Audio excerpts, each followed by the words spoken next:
Kepolisian dari Polres Metro Jakarta Pusat masih menyelidiki kasus dugaan perundungan dan pelecehan seksual terhadap pegawai di kantor Komisi Penyiaran Indonesia (KPI). Wakapolres Metro Jakarta Pusat AKBP Setio Kuserianto mengatakan, polisi akan memeriksa terlapor yang merupakan pegawai KPI Pusat. Kelima terlapor tersebut berinisial RM, kemudian FP, RE, EO, dan CL pada Senin depan mendatang. Kelima terlapor yang diduga melakukan perundungan dan pelecehan seksual terhadap korban berinisial MS tersebut disangkakan pasal berlapis, yakni adanya pelanggaran pidana pasal 289 dan 281 KUHP, Jungto 335, terkait perbuatan cabul dan atau kejahatan terhadap kesopanan, disertai ancaman atau dengan kekerasan.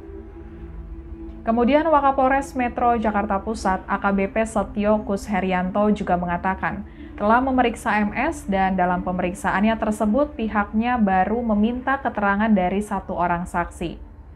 Untuk menentukan proses hukum MS, pihaknya juga akan berkoordinasi dengan KPI mengingat seluruh terlapor adalah pegawai dari institusi tersebut dan kejadian berlangsung dalam kurun waktu beberapa tahun silam. Penyidikan dalam kasus ini disebut dilakukan sesuai dengan KUHP dan tidak menutup kemungkinan akan ada pengenaan pasal baru setelah agenda pemeriksaan terhadap terlapor. Kasat Reskrim Polres Jakarta Pusat Kompol Wisnuwardana menambahkan, penyidik juga akan memanggil satu orang psikolog yang ditemui MS saat berkonsultasi perihal peristiwa perundungan dan pelecehan seksual yang dialaminya. Wisnu menyebut psikolog tersebut diminta hadir menemui penyidik hari ini 3 September 2021. Dan sejauh ini polisi baru memeriksa satu orang saksi yang mengetahui kejadian tersebut. Saksi tersebut adalah supir di KPI.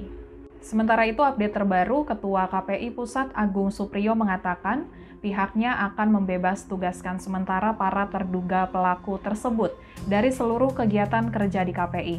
Hal itu dilakukan untuk memudahkan seluruh proses penyelidikan yang akan dilakukan pihak kepolisian maupun internal KPI.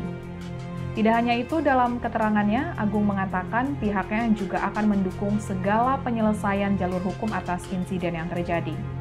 KPI juga akan memberikan segala informasi secara terbuka untuk keperluan proses penyelidikan tersebut. Pihak KPI juga berjanji akan melakukan pendampingan hukum terhadap terduga korban serta menyiapkan pendampingan psikologis sebagai upaya pemulihan terduga korban. Berdasarkan pengakuan MS, ia mengalami perundungan dan pelecehan oleh teman sekantornya sejak tahun 2012. MS mengaku telah menerima perlakuan tidak manusiawi dari rekan seprofesinya, mulai dari diperbudak, kemudian dirundung secara verbal maupun nonverbal, bahkan sampai ditelanjangi. Peristiwa itu terjadi terus-menerus sampai tahun 2014, hingga akhirnya MS divonis mengalami Post-Traumatic Stress Disorder (PTSD) berdasarkan pemeriksaan psikiater. MS menjalani pemeriksaan psikologi di Puskesmas Taman Sari, lantaran semakin merasa stres dan frustasi. MS dikonfirmasi oleh Komnas HAM telah melapor kasus tersebut di tahun 2017 lalu.